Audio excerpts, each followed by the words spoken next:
Our lesson today is about sea turtles, and that's what we're going to do today. I'll take you through the drawing part of it, and we'll get it organized on our watercolor paper, and then we're going to do a little bit of painting. I was thinking of doing it kind of in a soft, wet way. So, but I'll show you a couple different ways that you can do it. So, anyway, welcome you guys, and you'll need to have your materials, which would be your watercolor brush. I'm using a number, what am I using? A number 10 round, and I also have a little bit smaller one. And I've got my paints and my palette, and I can show you my palette. This is what I like to use. But some of you might even have this nice set that the Art Center gives out as part of some of the classes. You can purchase it as well. And I have a pencil and a trusty eraser, because I noticed that I had to erase a lot when I was drawing this sea turtle. So anyway, you'll be able to look over my shoulder as I'm working, so you can actually, see the steps and see the paints that are mixed together to make the painting that we're going to make today. So hope you guys have fun and welcome, and we'll get started. This is actually a woodcut by one of my very favorite artists, and I think she lives up in Grand Marais. Her name is Betsy Bowen, and if you've been up in Grand Marais, you might have gone to her studio and you can see her woodcuts. But I thought it was really, really cool, the textures and the way that she did this painted turtle. It's not a sea turtle, but I thought it was kind of a neat image for you to get inspired by. All right, so I'm going to move this out of the way. This is one that I did that I was pretty happy with it. I painted this wet and wet, and we're gonna go through the drawing of the turtle, and then after this part was done, then I added the water. So you can think of the color combinations that you might like to use. You can really use pretty much any color combinations that you're interested in using. You could go with pastels, you could go with warm colors and cool colors, or just mix it up and make it interesting. First, we're going to get this organized on our watercolor paper. So this is a photograph that I took, and I think it came from the Smithsonian website, and that's where I got some of my information, because I really wanted to learn a little bit about sea turtles. I did learn is that most of the species of sea turtles are endangered. So there's a lot of websites you can look at to find out about ways that you can help, or just being informed about it. These are called scutes, and they're like shields on the turtle's back. And the top of the shell is called the carapace. And these are kind of really interesting, and they have 6 sides. So when you draw it, you can think about that a little bit. What else? The sea turtle's head does not, he can't hide his head into his shell like other turtles can, which is kind of interesting also. And then these are his flippers that are used to propel him through the water, and they're like rudders, which is kind of interesting, that help the sea turtle swim through the water. So I drew this on a piece of paper, and then what I'm going to do is, as I draw it, I will outline it with a marker. I found out that that works pretty well, so you guys can see it. I started with this outer part here first, and when I drew it, I made this side a little, let's see, a little wider, and this side a little narrower. Okay, the scoop is a little bigger right here. So I'm going to go ahead and I'm going to outline this. And when I draw, just so you know, I don't always get it right the first time, or I'm not always happy with it. So I just sort of sketch. And that's what I did here. I was sketching along to make this. And if you want to start by just making an oval and then refine it with the edges, that works pretty good too, okay? But I've already done my sketch, and so I'm gonna just go ahead and outline this a little bit for you as I'm working along. I think a lot of times for me, the drawing part, sometimes takes more time than the painting part.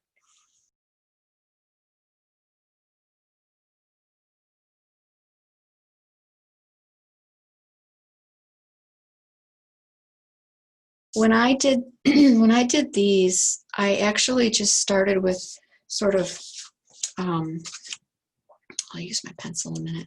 I just sort of started with this part here and then organized it with squares, okay, to help me know where these are going to go across his back, okay. And then I went ahead and refined these into the six-sided edges, okay. So that might help you when you're getting this set up.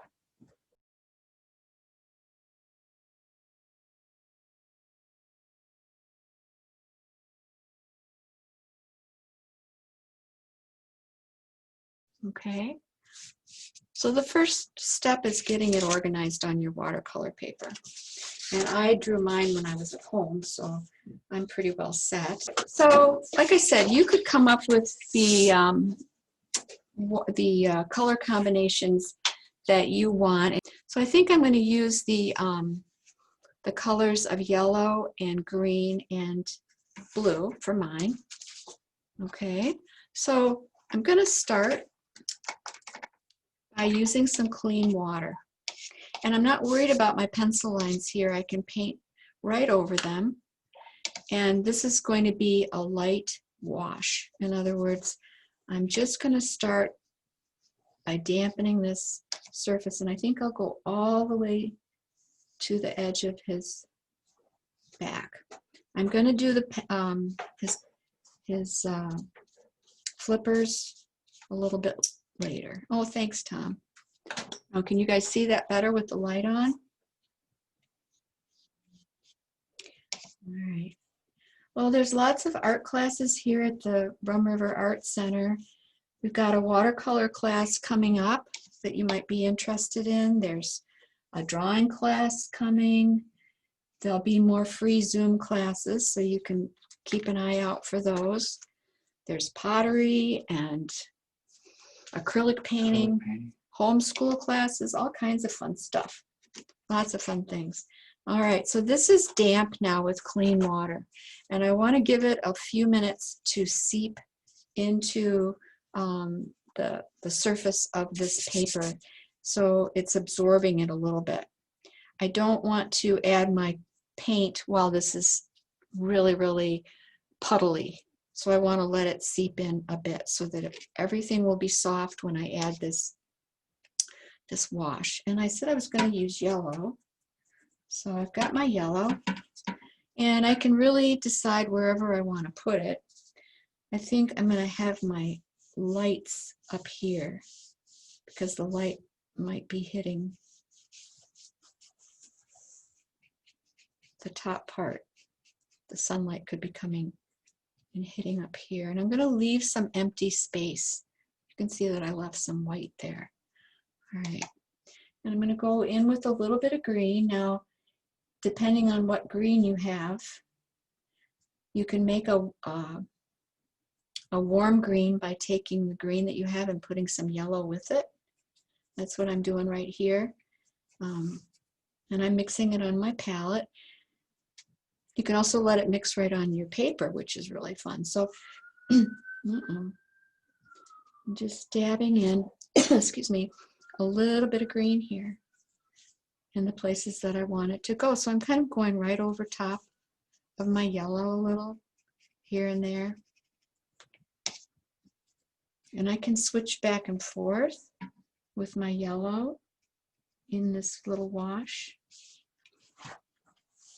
So when we do a wash that has a couple different colors, it's called a variegated wash, just like the yarn that you might buy that's got several colors in it. Variegated. Okay, so I've left some white areas. I don't know if you can see that. You probably can. And then I can go in with my blue. I can mix the blue Whoops, is that blue? No, that's purple. Gotta know where my colors are. So these are paints that have been here for a little while, and then they dry up, and then I just get them wet again. So that's kind of a pretty blue right there. I also have a tube paint, which is turquoise. So that might be, I know that will look really nice. Okay, but I could even put a little bit of green in with that. That's a beautiful green. So I know these colors are going to look pretty together. So I can think about where do I want this to go. It's actually moving into the paint that I've already got here, and that's what I wanted to happen. I wanted that to happen on this way that I'm working. This is called wet and wet. So these could all actually get all mixed together just fine. I'll come down here a little bit.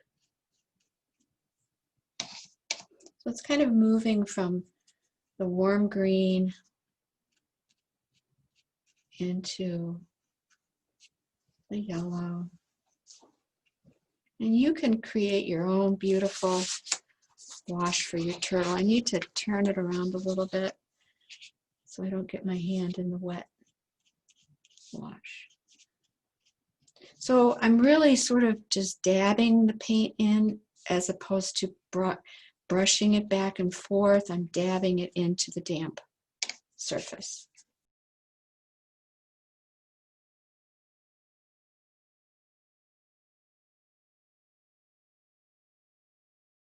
So if you get a little bit too much paint, a little too much pigment, I've rinsed my brush off and I dry it, and then you can see it got a little strong there. So a little clean water, and I can kind of move that so that it's not so intense. Yeah. Kind of just think about your brush as a way to blend things. And when the surface is damp like it is, it really allows me to do that, to create some different values, and values are lights and darks, but it also allows these colors to mingle right here on the paper. So I can still see the lines that I have under there to show the markings on his back, right? So I might want to get a little darker towards the his flippers. So I'm just going in along here and dotting in a bit more color into the wet wash. Once it starts to dry, then I've got to give it a little bit of a rest. And with watercolor, I can always go back once it's dry and get some more details, or to add another layer of color. Okay. So I like how the lighter color, the yellow, is coming here on the top, and then it's getting a little darker at the base.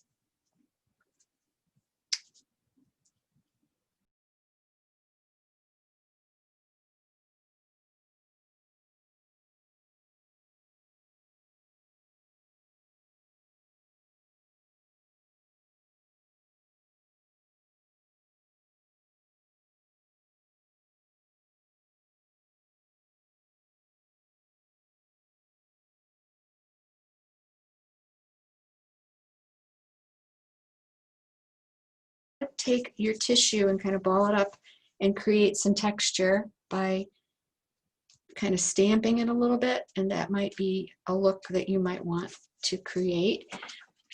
Okay, thanks. You could do that.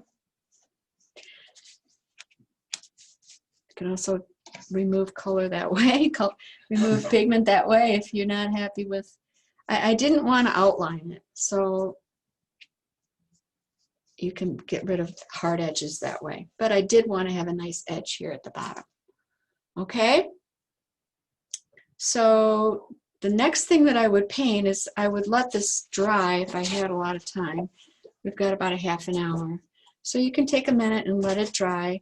When you do your background, I mean, you could actually have another turtle coming, which would be kind of neat, coming from the outside of the paper, coming this way, and we would only see the front, his head, and that'd be kind of fun to put right here. Yeah. I might be able to do that. But you could also think about maybe some grasses or some coral coming up from the bottom of your paper, and that'd be fun to make. So you can think about that a little bit while you're doing your painting and letting things dry.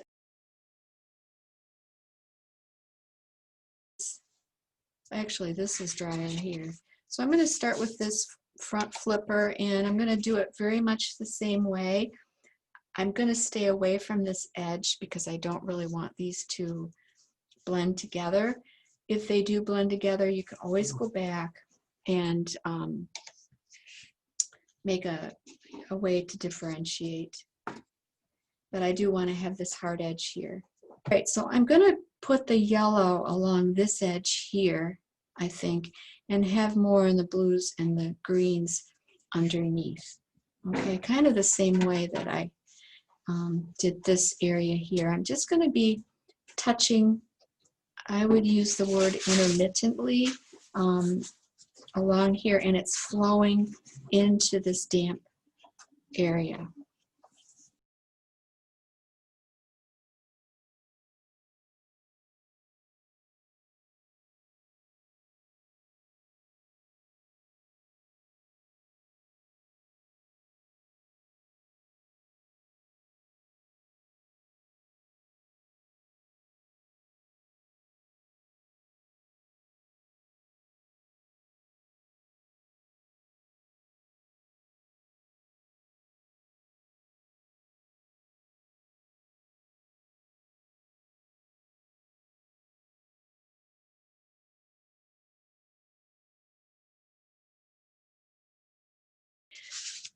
And you can make these all a little bit different. They don't have to be the same.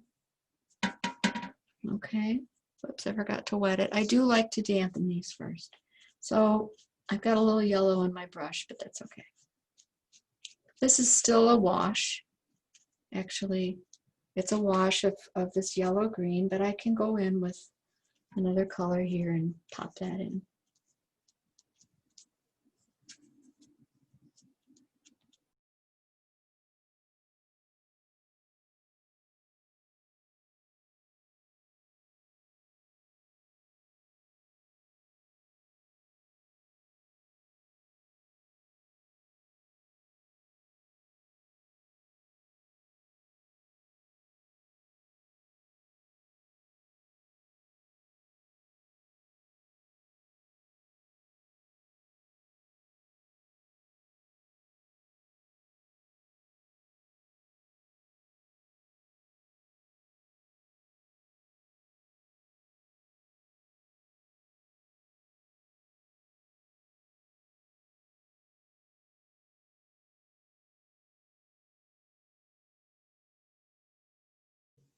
All right. Now I'm going to do his head, and I'm going to do it pretty much the same way. And I can always, because his eye is dark, I can always add that a little bit later.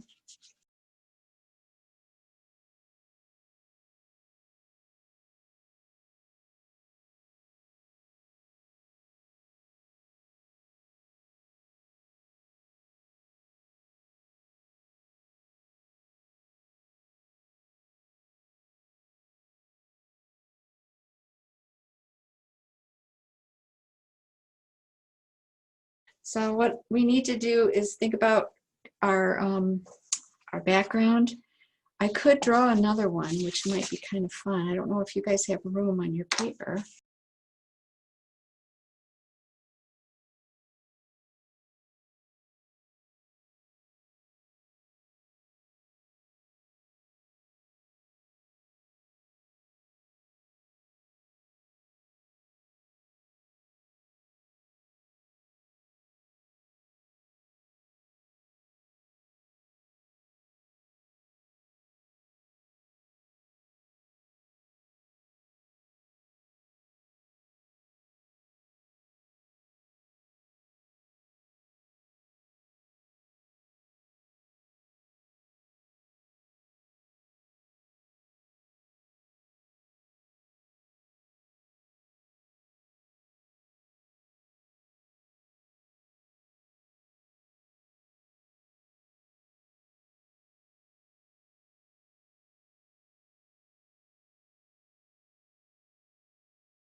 thinking about my background. So let's see here. So we can think about the blue that I want to use in my water, and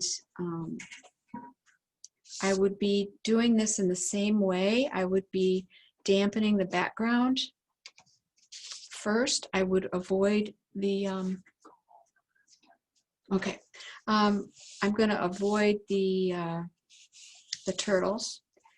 So I'm going to dampen around. Now I'm also thinking about the water being a little darker here and maybe a little lighter here. In other words, I might change up my value so that I have some variety, but I'm thinking that the light is coming up here, right, from the top part, and so it would be a little bit lighter.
Show you how you can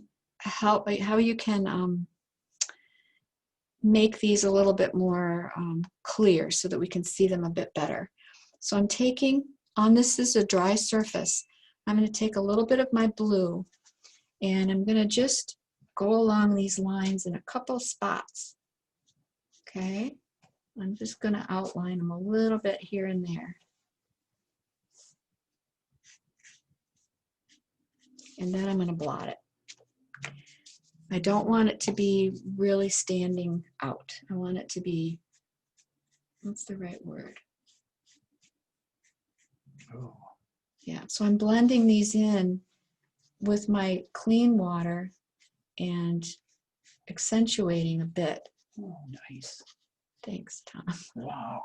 All right, so I've sort of used my brush to, this is wet, so it's kind of hard to get in there. Ideally, you want to wait till things are dry before you try doing this. But so I'm just taking the side of my brush along the edge and blending it a bit. Okay. So I did that on this one. It might be easier for you to see it along here. Okay.